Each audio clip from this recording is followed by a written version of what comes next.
হযরত আনাস রাদিয়াল্লাহু তাআলা আনহু হতে বর্ণিত হাদিস, কোন মানুষ যদি দুনিয়াতে এমন কোন জায়গায় কোন আমল করে, এমন কোন পাথরের মধ্যে আমল করে যেই পাথরের কোনো জানালা নাই, কোনো দরজা নাই, একেবারে আটকানো, ওই পাথরের মধ্যেও কোন মানুষের যদি কোনো আমল থাকে, কিয়ামতের দিন সেই আমল হাজির করবে কে? আল্লাহ তাআলা কোরআনুল কারীমের মধ্যে বলেন, ওয়ানাদাউল মাওয়াজিনাল কিসতা লিয়াউমিল কিয়ামাতি ফালা তুযলামু নাফসুন শাইআ ওয়া ইন কানা মিসকালা হাববাতিন মিন খারদালিন আতাইনা বিহা ওয়া কাফা বিনা হাসিবিন। আল্লাহ তাআলা বলেন, আমি কিয়ামতের দিন ইনসাফের বিচারালয় কায়েম করব, ন্যায় বিচারের আদালত কিয়ামতের দিন আমি আল্লাহ কায়েম করব। বাস্তব কথা, তিতা লাগলেও সত্য কথা, দুনিয়ার আদালতগুলোর মধ্যে ইনসাফ নাই, বেইনসাফি ভরা। এখানে যদি একটা ইনসাফ হয়, বেইনসাফি হয় হাজার হাজার, কিন্তু আল্লাহ তাআলার আদালতে কোনো বেইনসাফি নাই। আল্লাহ তাআলা বলেন, ওয়ানাদাউল মাওয়াজিনাল কিসতা লিয়াউমিল কিয়ামা। শুধু তাই না, আল্লাহ তাআলা বলেন, ফালা তুযলামু নাফসুন শাইআ। সেই দিন কারো প্রতি সামান্য কোনো জুলুমও করা হবে না।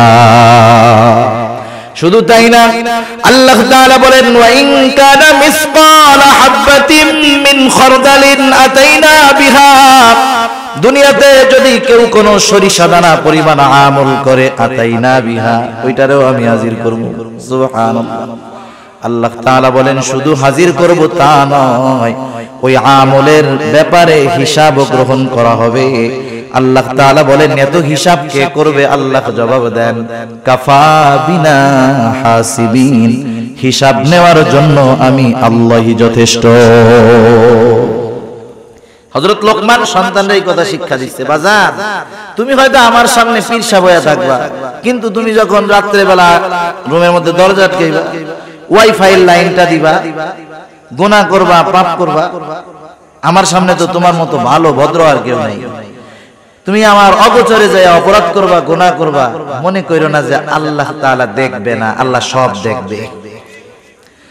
হযরত লোকমান সেই কথাই বলেন, ও আমার বৎস, তোমার কোন আমল যদি সরিষা দানা পরিমাণ হয়, ওই আমলটা যদি পাথরের মধ্যে থাকে, শুধু তাই না, মিসকালা হাববাতিন মিন খারদালিন ফাতাকুন ফি সখরাতিন, সেটা যদি পাথরের মধ্যে থাকে, আও ফিস সামাওয়াত, সেটা যদি আসমানেও থাকে, আও ফিল আরদ, সেটা যদি জমিনের সাথেও মিশে থাকে, আল্লাহ তাআলা সেই আমলটা হাজির করবেন। ইয়াতি বিহাল্লাহ, ওই আমলটাও হাজির করবে কে?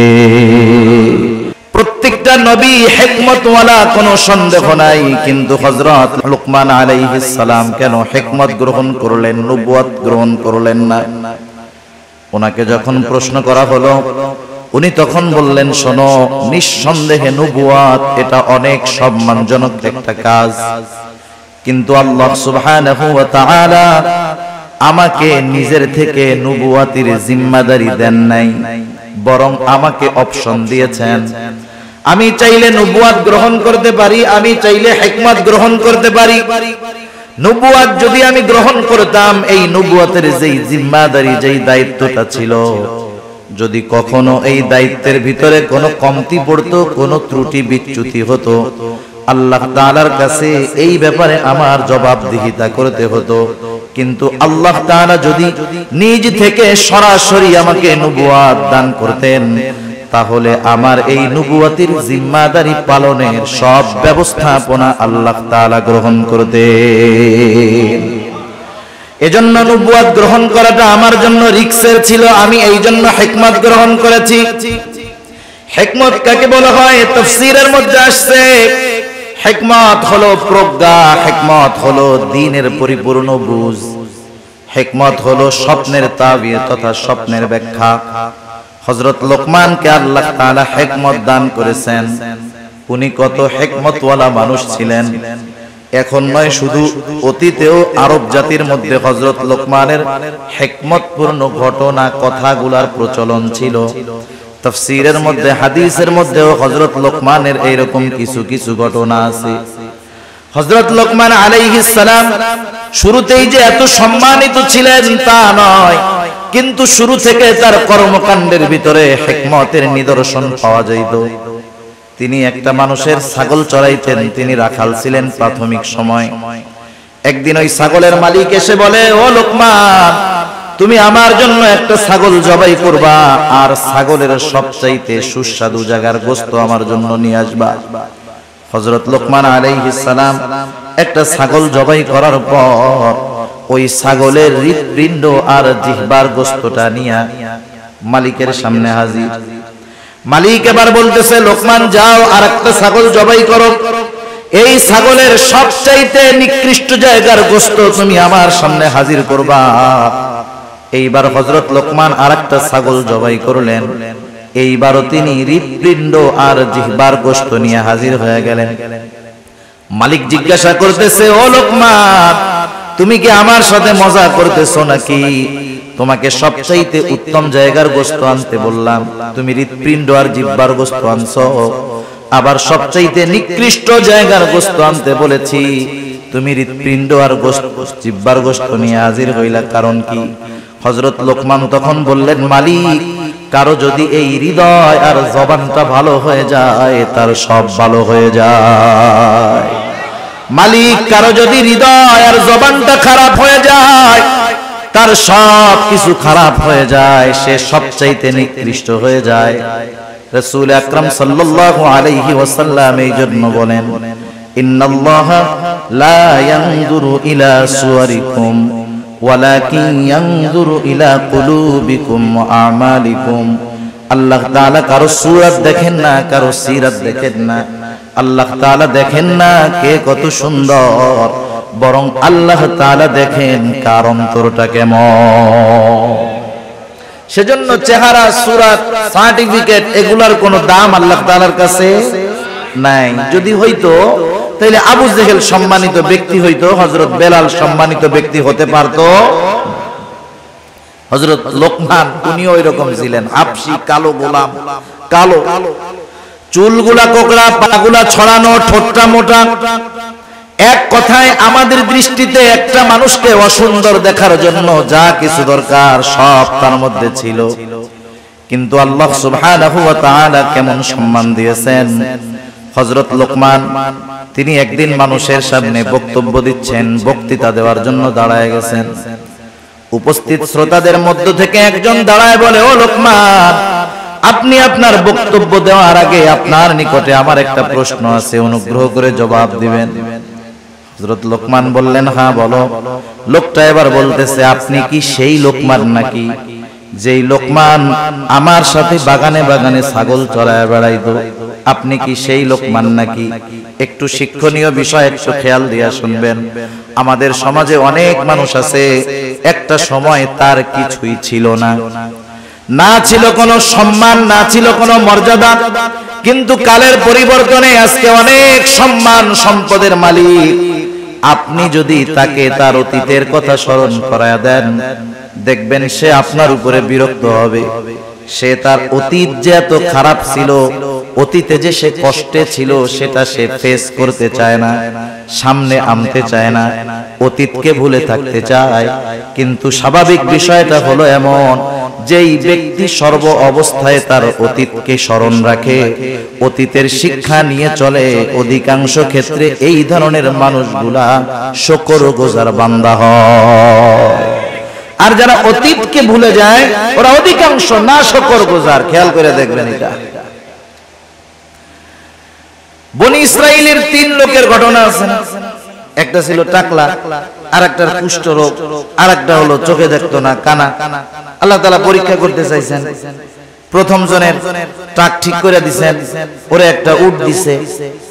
আরেকজনের কুষ্ঠরোগ ছিল, কেউ কাছে যাইতো না, আল্লাহ তাআলা ফেরেশতা দিয়ে ঠিক করায় দিলেন। এরপরে তারা একটা গরু দিলেন, সে এক সময় অনেক গরুর মালিক, উটওয়ালা অনেক উটের মালিক। আরেকটা ছিল অন্ধ, আল্লাহ তাআলার পক্ষ থেকে চোখ ঠিক হলো, সে একটা ছাগল পাইলো, তার ছাগলে আল্লাহ বরকত দিলেন, অনেক ছাগল হয়ে গেল। আগের দুইজনকে আবার পরীক্ষা করার জন্য এই তিনজনের কাছে ফেরেশতা আসলো। প্রথম দুইজন কি জবাব দিছে? ফেরেশতা এসে বলছে, আমি মুসাফির, আমার একটা উট দাও, আমি জানি আমার গন্তব্যে পৌঁছাইতে পারি। সে কি কইছে? সে বলছে, আরে মিয়া দেওয়া যাবে না, সমস্যা আছে।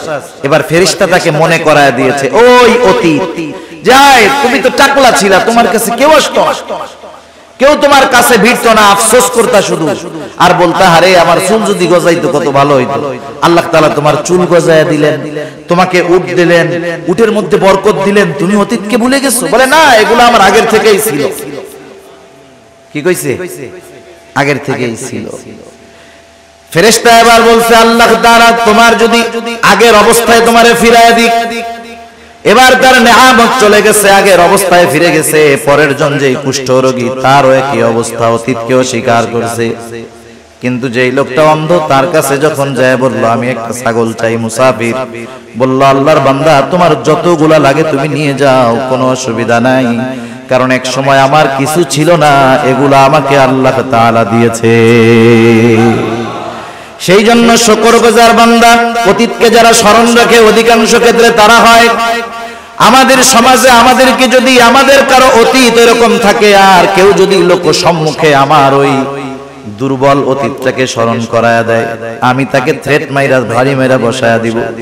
কিন্তু হযরত লোকমান এমনটা করেন নাই, তিনি সহসা জবাব দিয়ে দিয়েছেন, হ্যাঁ তুমি ঠিক বলেছো, আমি সেই লোকমান যে এক সময় বাগানে বাগানে ছাগল চড়াইতো। সম্মান কমে গেছে অতীত স্বীকার করায়। হযরত লোকমানকে এবার ওই লোকটা প্রশ্ন করতেছে, লোকমান তাহলে এই পর্যায়ে আপনি যে আসলেন, কোন গুণের কারণে আপনি আসলেন, কোন কারণে আল্লাহ তাআলা আপনাকে এত মর্যাদা দিলেন? হযরত লোকমান বললেন, শোনো, সত্যবাদিতা, আমানতদারিতা, অহেতুক কথাবার্তা থেকে আমি বিরত থেকেছি। আমি মনে করি এই সবের কারণে আল্লাহ রাব্বুল আলামিন আমাকে এই সম্মান দিয়েছে। হযরত লোকমানকে প্রশ্ন করেছে, হযরত লোকমান স্বীকার গিয়েছে, কারণ তিনি ছিলেন একজন শুকরগুজার বান্দা। আল্লাহ তাআলা হযরত লোকমানের ব্যাপারে সেই জন্য বলেন, ওয়ালাকাদ আতাইনা লোকমানাল হিকমাতা আনিশকুরু লিল্লাহ, আমি লোকমানকে হিকমত প্রদান করেছি আনিশকুরু লিল্লাহ, যাতে সে আল্লাহ তাআলার শুকরগুজার করে, আল্লাহ তাআলার কৃতজ্ঞতা প্রকাশ করে।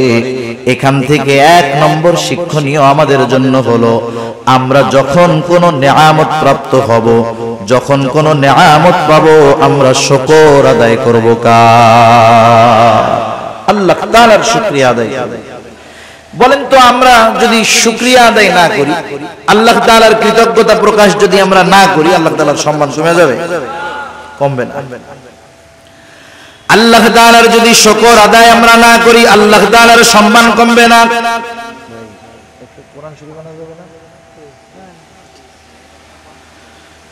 আল্লাহ তাআলার শুকরিয়া আমরা যদি সারা দুনিয়াবাসী না করি, আল্লাহ তাআলার সম্মান কমবে না। আর যদি তামাম দুনিয়ার মানুষ আল্লাহ তাআলার কৃতজ্ঞতা প্রকাশ করে, আমাদের শুকরিয়ার কারণে আল্লাহর ইজ্জত বাড়বেও না। তাইলে শুকরিয়া আদায় করলে আল্লাহ তাআলার কোনো লাভ নাই, না করলে আল্লাহ তাআলার কোনো ক্ষতিও নাই। এজন্য আল্লাহ তাআলা বলেন, ওয়ামান ইয়াশকুরু ফাইন্নামা ইয়াশকুরু লিনাফসি, যে কৃতজ্ঞতা প্রকাশ করে সে সেটা তার নিজের জন্যই করে। কারণ মানুষ যদি নেয়ামত পাওয়ার পর নেয়ামতের কৃতজ্ঞতা আদায় করে, তার নেয়ামতের মধ্যে প্রবৃদ্ধি দান করেন কে? আল্লাহ তাআলা কুরআনুল কারীমের আরেক জায়গায় বলেন, লা ইন শাকারতুম লা আযীদান্নাকুম ওয়া লা ইন কাফারতুম ইন্না আযাবি লাশাদীদ। আল্লাহ তাআলা বলেন, লা ইন শাকারতুম লা আযীদান্নাকুম, তোমরা যদি কৃতজ্ঞতা প্রকাশ করো, নেয়ামতের শুকরিয়া আদায় করো। আল্লাহ তাআলা এমনটা বলেন নাই যে বাড়ায়া দিমু, বরং আল্লাহ তাআলা বলেন, লা আযীদান্নাকুম, দুইটা তাকিদ যোগ করে আল্লাহ তাআলা বলেন, কেমন জানি কথাটা এরকম যে আমি অবশ্যই অবশ্যই তোমাদের নেয়ামত আরো আমি আল্লাহ বাড়ায়া দিব। ওয়ালা ইন কাফারতুম, তোমরা যদি কুফরি করো তথা নেয়ামতের কৃতজ্ঞতা প্রকাশ না করো, তাতে আল্লাহ তাআলার কোনো ক্ষতি নাই, বরং ক্ষতি কি? আল্লাহ তাআলা বলেন, যাই না রাখো, ইন্না আযাবি লাশাদীদ, আমার আযাব বড় কঠোর, আযাব বড় শক্ত। তাইলে শুকর গুজার বান্দার নেয়ামত আল্লাহ বাড়ায় দেয়, আর যারা নেয়ামতের শুকরিয়া আদায় করে না আল্লাহ তাআলা তাদের কঠিন আযাবে গ্রেফতার করে। আল্লাহ তাআলা সেই কথাই বলেন, মান কাফারা ফা ইন্নাল্লাহা গনিয়্যুন হামিদ, আর যারা শুকরিয়া আদায় করে না, কুফরি করে, তারা জানা রাখুক, ফা ইন্নাল্লাহা গনিয়্যুন হামিদ, আল্লাহ তাআলা কারো কৃতজ্ঞতার মুখাপেক্ষী নয়। সেজন্য আমরা শুকরিয়া আদায় করলে লাভ আমাদের নিজেদের। এখানে আল্লাহ তাআলা হযরত লোকমানের পরিচয় দিচ্ছেন যে লোকমান তো হিকমতওয়ালা, শুধু হিকমতওয়ালা নয়, লোকমান আমার একজন শুকরগুজার বান্দা। সুবহানাল্লাহ। এইবার সেই লোকমান ছেলেদেরকে কি বলছে, সেই কথাগুলো আল্লাহ তাআলা আমাদেরকে বলতেছে। হযরত লোকমান সন্তানদেরকে নসিহত করতেছে, উপদেশ দিচ্ছে। এক নম্বর নসিহত, হযরত লোকমান সন্তানকে বলতেছে, ও আমার সন্তান, ওয়াইদ ক্বালা লুকমানু লিবনিহি ওয়া হুয়া ইয়াইদু ইয়া বুনাইয়া লা তুশরিক বিল্লাহ। হযরত লোকমান তার সন্তানকে এক নম্বর নসিহত করতেছে, উপদেশ দিচ্ছে, ও আমার বৎস। নসিহত করার কিছু ভাষা আছে, সব সময় ধমক দিলে কাম হয় না। আমরা তো আমাদের বাচ্চা ছেলেদেরকে কিছু উপদেশ দেওয়ার আগে বলে, বেটা আগে পিটানি দে, এই করি সেই করি। না না, আপনি আপনার সন্তানকে যদি কোনো কথা শোনাতে চান, তাহলে তাকে আবেগ, মহব্বত, ভালোবাসার সাথে উপদেশটা করতে হবে। ধমকের সাথে সব সময় সব ফায়দা অর্জন করা যায় না। সন্তানকে নসিহতের ভাষা হযরত লোকমান বলতেছে, ওয়াইদ ক্বালা লুকমানু লিবনিহি, আল্লাহ তাআলা বলেন হযরত লোকমান তার সন্তানকে বলতেছে, ইয়া বুনাইয়া লা তুশরিক বিল্লাহ, ইয়া বুনাইয়া, হে আমার বৎস। এটা বাংলায় অনুবাদ করে এর ভিতরে যেই মজাটা আছে এটা বোঝানো যাবে না। আপনাকে যদি বাংলাদেশ নয় তামাম দুনিয়ার শ্রেষ্ঠ একজন আর্টিস্ট একটা আপেল অথবা কমলা আইকা আপনার সামনে দিয়া বলে, এটা খুব মজা না খাইতে, আপনি দেখবেন ঠিক, কিন্তু এর মজা বোঝা যাবে না। সেজন্য আরবি ভাষাটা না অনুধাবন করতে না পারলে এর মূল মজা তরজমায় বোঝা যায় না। সেজন্য যারা আলেম আছে, মাদ্রাসা আছে, এরা বোঝে কোরআন তরজমা পড়ার আগে 4-5 বছর তার আরবি ভাষা ব্যাকরণ নিয়ে পড়া লাগে। কেন? কারণ কোরআনে আল্লাহ কি বলেন সেটা পরিপূর্ণ অনুধাবন করার যোগ্যতা অর্জন করার জন্য। এখন তো আমার নেই, একটু ভাষাগত জ্ঞান থাকলেই মনে করে আমার চাইতে বড় আর কে জানে, ঠিক না? হযরত লোকমান বলতেছেন, ইয়া বুনাইয়া লা তুশরিক বিল্লাহ, এই ইয়া বুনাইয়ার মধ্যে মায়া, মমতা, স্নেহ, মোহাব্বত, ভালোবাসার বহির্প্রকাশ আছে। হযরত লোকমান বলতেছে, হে আমার বৎস, লা তুশরিক বিল্লাহ, আমরা মুমিন, আমরা মুসলমান, আমরা আমাদের সন্তানদেরকে প্রথম যেই শিক্ষাটা দেওয়ার দরকার হযরত লোকমান সেই শিক্ষাটাই দিয়েছেন।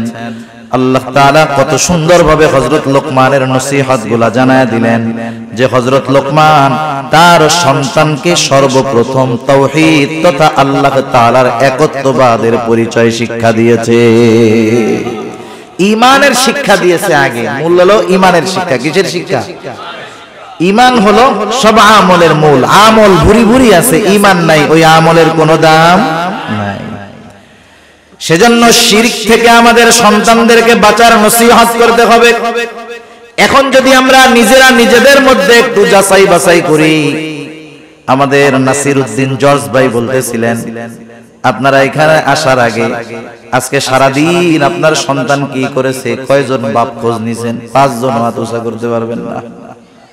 এবার আমি যদি আপনাদের প্রশ্ন করি, এমন কোন বাবা আছেন একটু বলেন, আমি আমার সন্তানটাকে একদিন সুন্দর মতো আমার পাশে বসাইয়া গায়ে হাত বুলাইয়া এরকম বলেছি, ও আমার কলিজার টুকরা সন্তান, আল্লাহ তাআলার সাথে শিরিক কইরো না।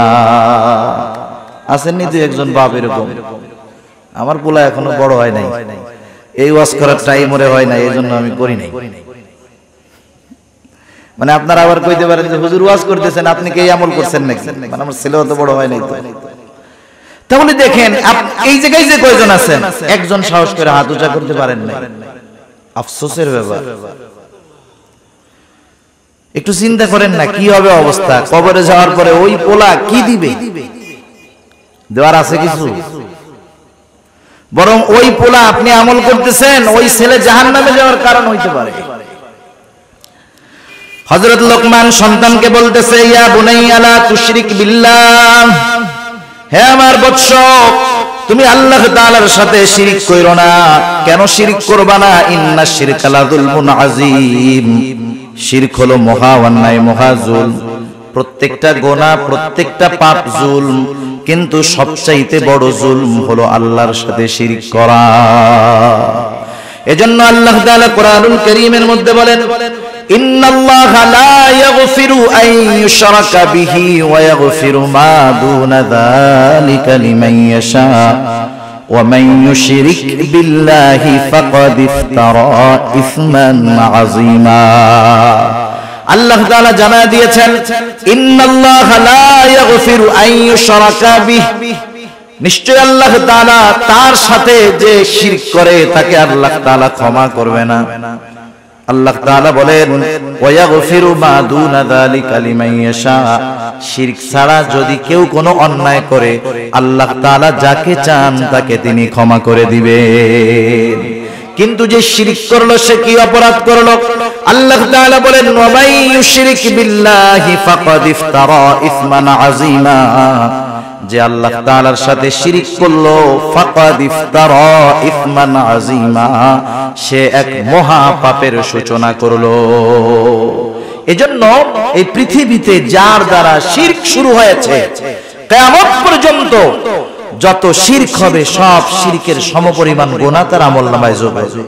যেমন আদম আলাইহিস সালামের এক সন্তান যে হত্যা করছে, হত্যাকারী যেটা, কিয়ামত পর্যন্ত পৃথিবীতে যত অন্যায়ভাবে হত্যা সংঘটিত হবে সব হত্যার গুনাহ তার আমলনামায় যোগ হয়ে যাবে। নাউযুবিল্লাহ। সেজন্য আল্লাহ আমাদেরকে শিরক থেকে বাঁচার তৌফিক দান করুন। আল্লাহ তাআলা আমাদেরকে সকল প্রকার শিরক থেকে বেঁচে থাকার তৌফিক দান করুক। সবাই বলি আমিন। সেজন্য আমাদের দ্বারা জানি নতুন কোন শিরকের আবির্ভাব না ঘটে। এই যে অনেক সময় নতুন নতুন মাজার গজায়, শুনছেন না আপনারা? রাত্রের মধ্যে মাজার উঠে যায় একবার, কয়দিন পরে ওই জায়গায় সেজদা দেওয়া, এই সব অপরাধ শুরু হয়। যাদের মাধ্যমে এগুলো শুরু হলো, যতদিন ওইখানে ওই অপকর্ম চলবে তাদের আমলনামায় ওই গুনাহ যোগ হতে থাকবে। আল্লাহ তাআলা এরপর আরেক জায়গায় বলেন, ইন্নাল্লাহা লা ইয়াগফিরু আন ইউশরাকা বিহি ওয়া ইয়াগফিরু মা দুনা যালিকা লিমান ইয়াশা ওয়া মান ইউশরিক বিল্লাহি ফাকাদ যাল্লা যালালান বাঈদা। আল্লাহ তাআলা জানায় দেন, শিরক ছাড়া তিনি সব গুনাহ ক্ষমা করে দিবেন। শুধু তাই না, যারা শিরকের সাথে জড়িত হয়ে যায় তারা বহুত বড় পথভ্রষ্ট হয়ে যায়, তারা সিরাতে মুস্তাকিমের পথ থেকে বিচ্যুত হয়ে জাহান্নামের পথের পথিক তারা হয়ে যায়। আল্লাহ তাআলা বলেন, ফাকাদ যাল্লা যালালান বাঈদা, তারা বহুত বড় পথভ্রষ্ট হিসাবে পরিণত হয়। শুধু তাই না, আল্লাহ তাআলা কোরআনুল কারীমের আরেক জায়গায় বলেন, মান ইউশরিক বিল্লাহি ফাকাদ হারামাল্লাহু আলাইহিল জান্নাতা ওয়া মাওয়াহুন নার ওয়া মা লিয-যালিমিনা মিন আনসার। আল্লাহ রাব্বুল আলামিন বলেন, মান ইউশরিক বিল্লাহ, যে আল্লাহ তাআলার সাথে শিরক করে, ফাকাদ হারামাল্লাহু আলাইহিল জান্নাহ, আল্লাহ তাআলা তার জন্য জান্নাতকে হারাম করে দেয়। যারা শিরক করে তাদের জন্য জান্নাত হারাম। জোরে বলেন, তাদের জন্য জান্নাত কি? হারাম, হারাম। শুধু তাই না, আল্লাহ তাআলা বলেন, ওয়া মাওয়াহুন নার ওয়া মা লিয-যালিমিনা মিন নাসীর। আল্লাহ তাআলা বলেন, জাহান্নাম এটা কতই না নিকৃষ্ট আবাসস্থল, তাদের জন্য কোনো সাহায্যকারী নাই। আল্লাহ তাআলা যারা শিরক করে তাদের ব্যাপারে একটা উপমা দেন। আল্লাহ তাআলা বলেন, ওয়ামান ইউশরিক বিল্লাহ ফাকাআন্নামা খাররা মিনাস সামা ফাতাখতাফুহু আত-তায়রু আও তাহওয়ি বিহির রিহু ফি মাকানিন সাহিক। আল্লাহ তাআলা বলেন, মান ইউশরিক বিল্লাহ, যে আল্লাহ তাআলার সাথে শিরক করে, ফাকাআন্নামা খাররা মিনাস সামা, সে কেমন জানি আসমান থেকে পতিত হয়। আল্লাহ তাআলার জিম্মাদারি তার উপর থেকে উঠে যায়, সে আসমান থেকে পতিত হলো। ফাকাআন্নামা খাররা মিনাস সামা ফাতাখতাফুহু আত-তায়রু, একটা পাখি তারে সো মাইরা নিয়ে গেল। আও তাহউই বিহির রিহু ফি মাকানিন সাহিক, অথবা প্রচন্ড ঝড় বাতাস তাকে দূরবর্তী অজানা কোন জায়গায় নিক্ষেপ করলো। তার মানে যেই ব্যক্তি শিরক করে সে তার আমল সপ্তবাদ হয়, জাহান্নামের ঠিকানা তার হয়, জান্নাত হারাম হয়। আল্লাহ তাআলা উপমা দিয়ে বুঝাইলেন সে একেবারে ধ্বংস হয়ে যায়, নিঃশেষ হয়ে যায়, শেষ তার সব, জিন্দেগি বরবাদ, আখিরাত বরবাদ। সেজন্য আমরা কখনো চাই না যে আমাদের সন্তানেরা জাহান্নামী হোক, কেউ চায় না, কেউ চায় না। সেজন্য আমরা আমাদের সন্তানদেরকে বোঝাবো যে আল্লাহর সাথে শিরক কইরো না, কারণ শিরক সবচাইতে বড় জুলম, আর শিরক করলে সবচাইতে বেশি বেজার হন আল্লাহ রাব্বুল আলামিন। এটা হযরত লোকমানের প্রথম নসিহত। এরপরে আল্লাহ সুবহানাহু ওয়া তাআলা এই নসিহতের পরে নিজে কিছু নসিহত করেছেন। সময় সুযোগ হইলে ওইটা আমরা শেষে বলবো। আজকে শুধু হযরত লোকমানের নসিহতগুলো আমরা শুনি, একটু খেয়াল রাখবো, মুখস্থ করার চেষ্টা করব। এক নাম্বার নসিহত, হযরত লোকমান তার সন্তানকে কার সাথে শিরক করতে মানা করেছে। দুই নাম্বার, এবার সন্তানকে উদ্দেশ্য করে হযরত লোকমান বলতেছে, ইয়া বুনাইয়া ইন্নাহা ইন তাকু মিসকালা হাববাতিন মিন খারদালিন ফাতাকুন ফি সাখরাতিন আও ফিস সামাওয়াতি আও ফিল আরদি ইয়াতি বিহাল্লাহ। আল্লাহর সাথে শিরক করবা না, পাপ করবা না, শিরক করবা না। শুধু তাই না, এবার আল্লাহ তাআলা কতটা সূক্ষ্মদর্শী, তার মানে আল্লাহ তাআলা আমাদেরকে কতটা দৃষ্টির ভিতরে রাখেন। হযরত লোকমান সন্তানকে সেটা বুঝাইতেছেন। প্রত্যেকটা বাচ্চা যদি ছোট থেকে তার মা বাবা বাচ্চাকে যদি শিক্ষা দেয় আল্লাহ তাআলার ব্যাপারে, ওই বাচ্চার মগজে ওই বিশ্বাসটা ঢুকে যায়, সে সব সময় ওই বিশ্বাসের উপরে অটল থাকে। হযরত লোকমান সন্তানকে এবার কি বলতেছে, ইয়া বুনাইয়া ইন্নাহা ইন তাকু মিসকালা হাববাতিন মিন খারদাল। একটু খেয়াল দিয়ে শুনেন। বলতেছে, হে আমার বৎস, ইন্নাহা সেই জিনিসটা, ইন্নাহা সেই জিনিসটা, কোন জিনিসটা? মুফাসসিরিনে কেরাম দুইটা মত পাওয়া যায়। এক নাম্বার হলো এই ওই জিনিসটার দ্বারা উদ্দেশ্য হলো কোন পাপ। কোন কোন মুফাসসির বলেন পাপ না, সেটা যে কোনো আমল, ভালো আমল হতে পারে, মন্দ আমল হতে পারে। হযরত লোকমান সন্তানকে বলতেছে, ও আমার বৎস, তুমি যেই আমলই করো না কেন, ভালো অথবা মন্দ, ইন্নাহা ইন তাকু মিসকালা হাববাতিন। আল্লাহ তাআলা হযরত লোকমানের নসিহতটা কত সুন্দরভাবে দেখেন আমাদের খেদমতে পেশ করে বলেন। হযরত লোকমান সন্তানকে বলতেছে, তুমি যেই আমলটা করো সেই আমলটা যদি সরিষা দানা পরিমাণও হয়, ইন্নাহা ইন তাকু মিসকালা হাববাতিন মিন খারদালিন ফাতাকুন ফি সাখরাতিন আও ফিস সামাওয়াতি আও ফিল আরদি ইয়াতি বিহাল্লাহ। তুমি যেই আমলটা করো, ভালো হোক আর মন্দ হোক, ওই আমলটা যদি সরিষা দানা পরিমাণ হয়, কি দানা পরিমাণ বলেন? ওই আমলটা যদি সরিষা দানা পরিমাণ হয়, আর ওই আমলটা যদি পাথরের মধ্যে থাকে, কোন জায়গায় থাকে? হযরত আনাস রাদিয়াল্লাহু তাআলা আনহু হতে বর্ণিত হাদিস, কোন মানুষ যদি দুনিয়াতে এমন কোন জায়গায় কোন আমল করে, এমন কোন পাথরের মধ্যে আমল করে যেই পাথরের কোন জানালা নাই, কোন দরজা নাই, একেবারে আটকানো, ওই পাথরের মধ্যেও কোন মানুষের যদি কোন আমল থাকে, কিয়ামতের দিন সেই আমল হাজির করবে কে? আল্লাহ তাআলা কোরআনুল কারীমের মধ্যে বলেন ওয়ানাদাউল মাওয়াজিনাল কিসতা লিয়াউমিল কিয়ামাতি ফালা তুযলামু নাফসুন শাইআ ওয়া ইন কানা মিসকালা হাববাতিন মিন খারদালিন আতাইনা বিহা ওয়া কাফা বিনা হাসিবিন। আল্লাহ তাআলা বলেন আমি কিয়ামতের দিন ইনসাফের বিচারালয় কায়েম করব, ন্যায় বিচারের আদালত কিয়ামতের দিন আমি আল্লাহ কায়েম করব। বাস্তব কথা, তিতা লাগলেও সত্য কথা, দুনিয়ার আদালতগুলোর মধ্যে ইনসাফ নাই, বেইনসাফি ভরা।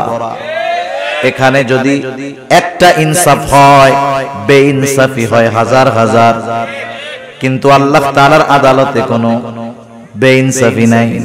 আল্লাহ তাআলা বলেন ওয়ানাদাউল মাওয়াজিনাল কিসতা লিয়াউমিল কিয়ামা, শুধু তাই না, আল্লাহ তাআলা বলেন ফালা তুযলামু নাফসুন শাইআ, সেই দিন কারো প্রতি সামান্য কোনো জুলুমও করা হবে না।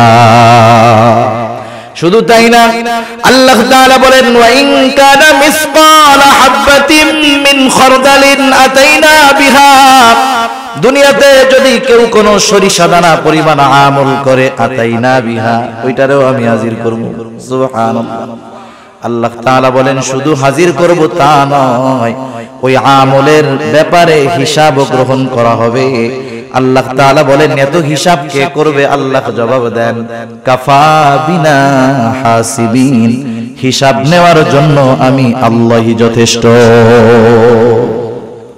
হযরত লোকমান সন্তানদের এই কথা শিক্ষা দিচ্ছে, বাজার তুমি হয়তো আমার সামনে পীর সাহেব হয়ে থাকবা, কিন্তু তুমি যখন রাত্রে বেলা রুমের মধ্যে দরজা আটকাইবা, ওয়াইফাই লাইনটা দিবা, গুনাহ করবা, পাপ করবা, আমার সামনে তো তোমার মতো ভালো ভদ্র আর কেউ নাই। তুমি আমার অগোচরে যায় অপরাধ করবা, গুনাহ করবা, মনে কইরো না যে আল্লাহ তাআলা দেখবে না, আল্লাহ সব দেখবে।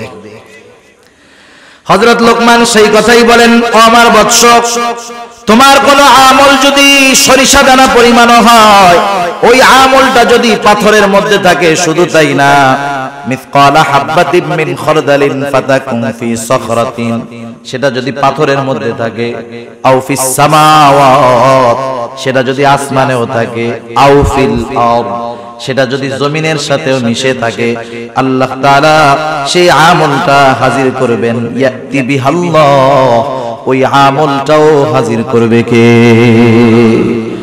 আল্লাহ তাআলা কেন হাজির করতে পারেন?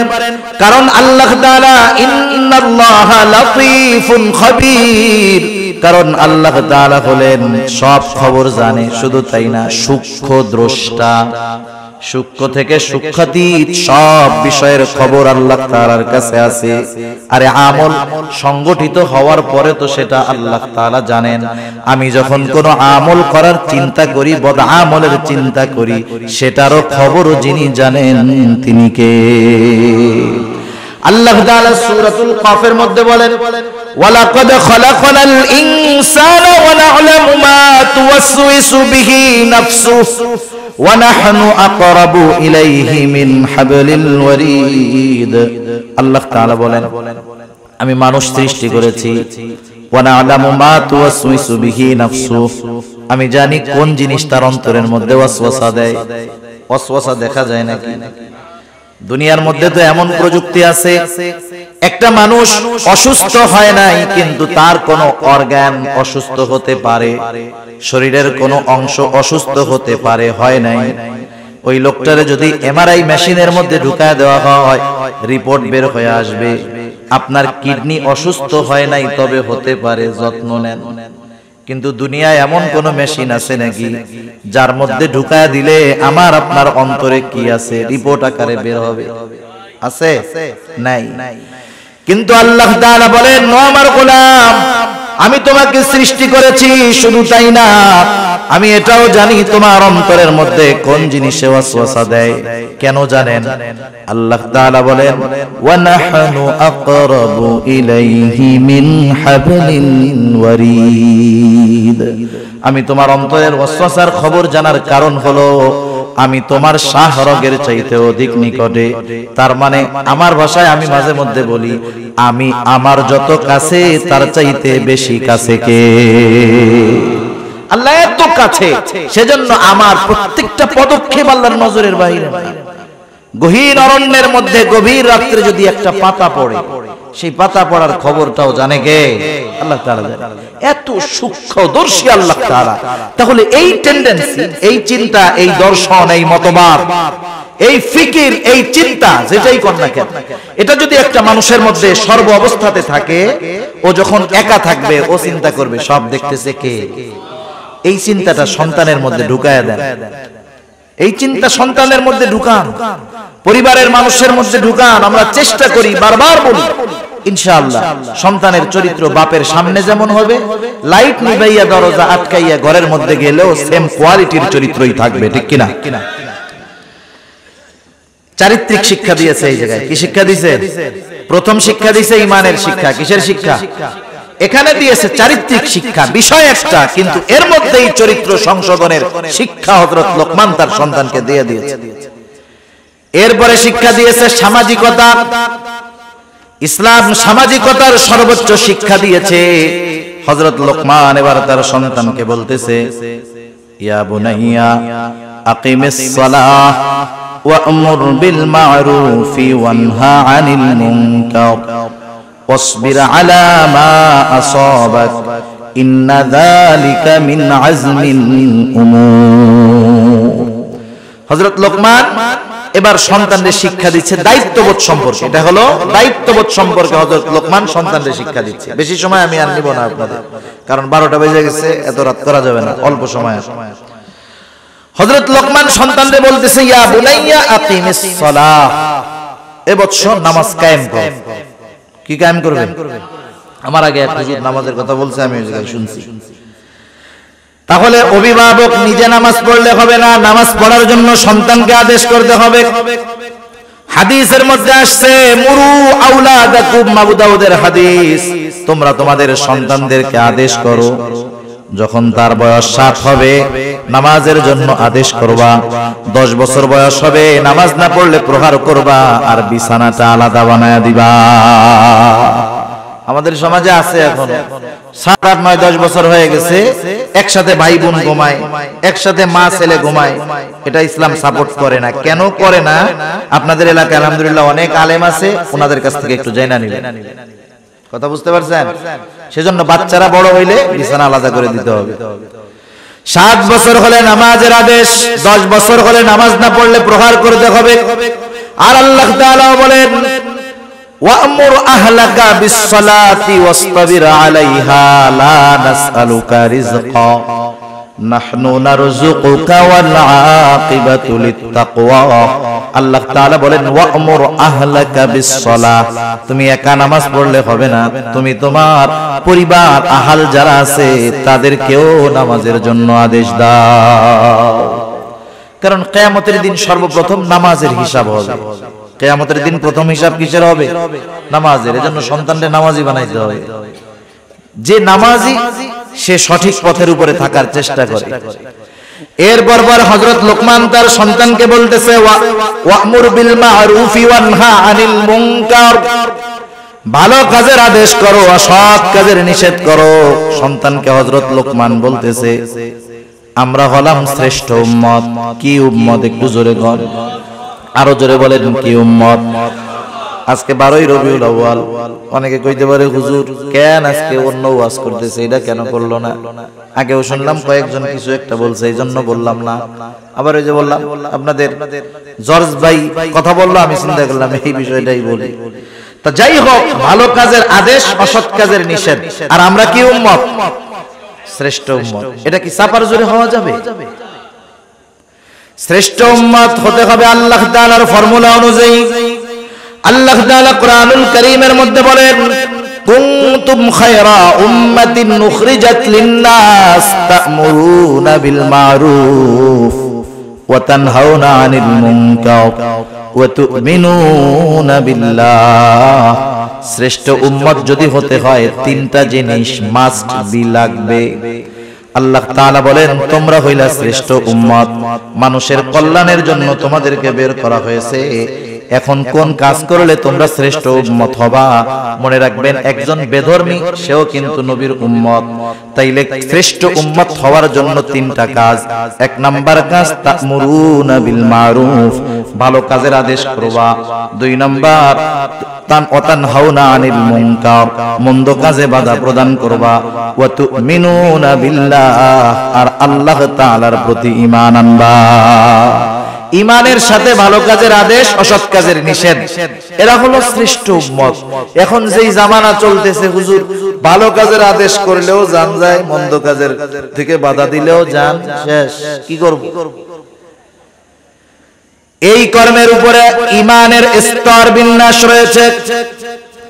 রাসূল আকরাম সাল্লাল্লাহু আলাইহি ওয়াসাল্লাম বলেন, মান রাআ মিনকুম মুনকারান ফালইয়ুগাইরহু বিয়াদিহি ফাইন লাম তাসতাতি' ফাবিলিসানিহি ফাইন লাম তাসতাতি' ফাবিকলবিহি ওয়া যালিকা আযআফুল ঈমান। নবীজি সাল্লাল্লাহু আলাইহি ওয়াসাল্লাম বলেন, তোমাদের মধ্যে কেউ যখন কোনো মন্দ কাজ দেখবে, অন্যায় কাজ দেখবে, ফালইয়ুগাইরহু বিয়াদিহি, সে কাজটা শুধু থামায়া দিবে তা নয়, ফালইয়ুগাইরহু বিয়াদিহি, কাজটাকে সে পরিবর্তন করে দিবে। তার মানে হচ্ছে গুনার কাজ, ওইটা থামাবে তো থামাবে, সাথে সাথে ওই দিকে একটা ভালো কাজ চালু করে দেবে। বোঝা গেছে? এই রকম পাওয়ার যার আছে। ঈমানের দাবি হলো তার যদি সক্ষমতা থাকে, সে এই মন্দ কাজ থামায়া ওই দিকে একটা ভালো কাজ চালু করে দেবে। এখন এই ক্ষমতা আমাদের নাই। যদি মন্দ কাজে বাধা দিতে চাই, জান শেষ। নবীজি বলেন, ফাইন লাম তাসতাতি' ফাবিলিসানি, সে যদি ওই মন্দ কাজকে বাধা দিয়া পরিবর্তন করতে অক্ষম হয়, সে জবানের দ্বারা বাধা প্রদান করবে, নিষেধ করবে। নিষেধটা সে যে কোনো ভাবে করতে পারে, কারণ দাওয়াতের বহুত পদ্ধতি আছে। একই কাজ যদি আপনার ছেলে করে, আপনি তাকে বাধা দিয়া ধোলাই মন মতো দিতে পারবেন, কিন্তু পাশের একজন যদি করে, আপনি ধমক দিতে পারবেন, মাগার ধোলাই দিতে পারবেন না, কারণ ওই জায়গায় ওই পাওয়ার আপনার নাই। সেই জন্য ক্ষেত্র বিশেষ দাওয়াতের পদ্ধতি হলো, কিছু কিছু জায়গায় শক্ত ভাষায় দাওয়াত হবে, কিছু কিছু জায়গায় নরম ভাষায় দাওয়াত হবে। এই জন্য নবীজির বয়ান তথা খুতবার মধ্যে কখনো পাওয়া যাইত তিনি রাগান্বিত স্বরে বক্তব্য দিতেন, নবীজির চেহারাগুলা লাল হয়ে যাইত। আবার কিছু কিছু সময় নবীজি বক্তব্য দিতেন, সাহাবারা কান্নায় জর্জরিত হয়ে যাইত। জবানের দ্বারা বাধা প্রদান করবে। ধমক দিয়া বারু বড় মানুষ যদি করে, তারা তো ধমক দেওয়া যাবে, তারা তো বুঝাইতে হবে, চাচা কামটা ভালো না, কয়দিন পরে মইরা যাবেন, দাড়ি পাইকা গেছে, চামড়া ঝুলে গেছে, আজরাইল চারপাশ দিয়ে ঘুরতেছে, বাদ দেন না, এই যে কাজ হয়ে গেল না। আর ছোট মানুষটা যদি আপনি অপরাধ করার পরে পায়ে ধরে কন, বাদর পায়ে ধরে করিস না, কাজ হবে না। যেখানে যেরকম ভাবে বাধা দেওয়া, সেই জায়গায় সেরকম ভাবে দিতে হবে। এখন আপনি আমি যদি মুখ দিয়ে বা জবান দিয়ে বাধা প্রদান করতে চাই, তাও বিপদ আছে। নবীজি সাল্লাল্লাহু আলাইহি ওয়াসাল্লাম বলেন, ফাইল্লাম তাসতাতি' ফাবিকলবিহি ওয়া যালিকা আযআফুল ঈমান। কেউ যদি জবানের দ্বারা বাধা প্রদান করতে অক্ষম হয়, সে অন্তরের দ্বারা বিষয়টাকে ঘৃণা করবে। কোন জায়গায় যদি কোনো অপরাধ সংগঠিত হয়, কথার কথা আপনাদের এলাকায় একটা অপরাধ হচ্ছে, আর এক লোক উমরা হজ পালন করতে গেছে সৌদি আরব, একবারে হারামের মধ্যে আছে, তাওয়াফরত অবস্থায় আছে, বাইতুল্লাহর সামনে আছে। একজন ফোন দিছে, ভাই এলাকায় তো এই কাম হইছে, এটা করছে, সাইজ করে দিব নাকি? উনি ওই জায়গা থেকে বলছে, সাইজ করে দে, আমার কিছু কওয়া লাগে না। এবার দিয়া অপরাধ একটা সংগঠিত হয়ে গেল, ঠিক না? উনি আছে কই? মক্কা শরীফ। উনি যদিও এই অপরাধ যেখানে হচ্ছে সেখানে নাই, কিন্তু এটাকে সমর্থন দেওয়ার কারণে উনি ওই অপরাধীদের শামিল।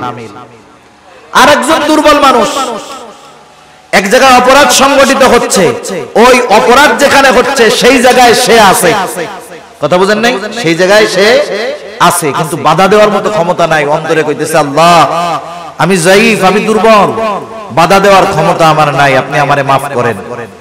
ওই জায়গায় অপরাধ হচ্ছে, গুনাহ হচ্ছে, সে উপস্থিত, তবে সে অক্ষম বাধা দিতে। সে যদিও ওই জায়গায় আছে, কিন্তু আল্লাহ তাআলার কাছে তার অক্ষমতা প্রকাশ করার কারণে সে যেন কেমন যেন ওই গুনার সাথে তার কোনো সম্পৃক্ততা নাই। সেজন্য নবীজি বলেন, কমপক্ষে অন্তরের দ্বারা ঘৃণা করবে, এটা হলো দুর্বল ঈমানের পরিচয়। সেই জন্য আমরা যে যেখান থেকে পারি ভালো কাজের আদেশ, অসৎ কাজের নিষেধ করব। এরপরে বলেন, এই কাজ করতে গেলে বাধা আসতে পারে। এই জন্য হযরত লোকমান তার সন্তানকে বলেন, ওয়াসবির আলা মা আসাবাক ইন্না যালিকা মিন আজমিল উমুর। এই কাজ করতে গিয়া যদি কখনো বিপদ আপদ আসে, ওয়াসবির, তুমি সবর করো, মুসিবত আসলে সবর করো। ইন্না যালিকা মিন আজমিল উমুর, নিশ্চয় এটা বড় জটিল এক কাজ, এটা বিশাল এক জিনিস, সাধারণ কাজ না। এরপরে হযরত লোকমান সন্তানকে সামাজিকতা শিক্ষা দিচ্ছে, মানুষের সাথে কিভাবে মিশতে হবে। হযরত লোকমান সন্তানকে বলতেছে, ওয়ালা তুসাইর খাদ্দাকা লিন্নাসি ওয়ালা তামশি ফিল আরদি মারহা। 10 মিনিট কষ্ট হইতেছে নাকি আপনাদের? আর 10-15 মিনিট সর্বোচ্চ। ওয়ালা তুসাইর খাদ্দাকা লিন্নাসি ওয়ালা তামশি ফিল আরদি মারহা। সন্তানকে বলতেছে, আমার সন্তান, তুমি কখনো মানুষের দিক থেকে মুখ ফিরায়া তুমি কথা বলবা না। তার মানে অহংকারের সাথে তুমি মানুষের সাথে কথা বলবা না। অহংকার বড় জঘন্য এক পাপ। ইবলিসের আমলের কমতি ছিল না, কিন্তু সব নষ্ট হয়ে গেছে যেই কারণে, সেটার নাম হলো অহংকার। আল্লাহ রাসূল সাল্লাল্লাহু আলাইহি ওয়াসাল্লাম বলেন, লা ইয়াদখুলুল জান্নাতা মান কানা ফি কলবিহি মিসকালা হাববাতিন মিন কিবর। যার অন্তরের মধ্যে সরিষা দানা পরিমাণ অহংকার থাকবে, সে জান্নাতে প্রবেশ করতে পারবে না। সেজন্য দুনিয়ায় সম্পদ, শিক্ষা, সার্টিফিকেট, যোগ্যতা, ডিগ্রি থাকতে পারে, এটা নিয়ে অহংকার করার কোনো কিছু নাই। সম্পদ, আপনাদের এলাকা এখানে বা সারা বাংলাদেশে এমন কেউ আছে নাকি যে কারুনের চাইতে ধনী ছিল? আছে? দেখেন, এই সম্পদ নিয়ে অহংকার করছে, সম্পদ সহ সে শেষ। ক্ষমতার দিক দিয়ে যদি হিসাব করেন, ফেরাউন, নমরুদ, হামান, বখতেনসর, এদের মতো ক্ষমতাওয়ালা কেউ নাই। অথচ অহংকার করেছে, অবাধ্য হয়েছে, সীমা লঙ্ঘন করেছে, সব শেষ। ইবলিসের মতো আমলের কোনো অভাব নাই, আমলদার কেউ ছিল না, অহংকার করেছে, সব শেষ। এজন্য আল্লাহর নবী বলেন, আল্লাহ তাআলা বলেন, আল কিবরিয়াউ রিদাই, অহংকার হলো আমার চাদর। সেই জন্য আমরা অহংকার করব না। অহংকারের দ্বারা ক্ষতি হলো জান্নাতের মধ্যে প্রবেশ করা যাবে না, অহংকার থেকে বাঁচতে হবে। হযরত লোকমান সন্তানদেরকে সেই কথা শিক্ষা দিলেন যে, সন্তান, মানুষের সাথে মুখ ফিরায়া তথা অহংকারের সাথে তুমি কখনো কথা বলবা না। ওয়ালা তামশি ফিল আরদি মারহা, জমিনের উপরে কখনো গর্ব ভরে পদচারণ করবা না। জোরে জোরে পা ফালাইয়া একবারে স্টাইল দিয়া হাঁটবা না। রহমানের বান্দাদের কিছু গুণাবলী আল্লাহ তাআলা সূরাতুল ফুরকানের মধ্যে আল্লাহ তাআলা তার স্পেশাল বান্দাদের কিছু গুণাবলী বর্ণনা করেছেন। আল্লাহ তাআলা বলেন, ওয়া ইবাদুর রহমানিল্লাযীনা ইয়ামশুনা আলাল আরদি হাওনা ওয়া ইযা খাতাবাহুমুল জাহিলুনা ক্বালু সালামা। রহমানের বান্দা হলো তারা কারা? ওয়া ইবাদুর রহমান আল্লাযীনা ইয়ামশুনা আলাল আরদি হাওনা, যারা মধ্যপন্থা অবলম্বন করে একেবারে নম্রতার সাথে পথ চলে, তারা রহমানের বান্দা। সুবহানাল্লাহ।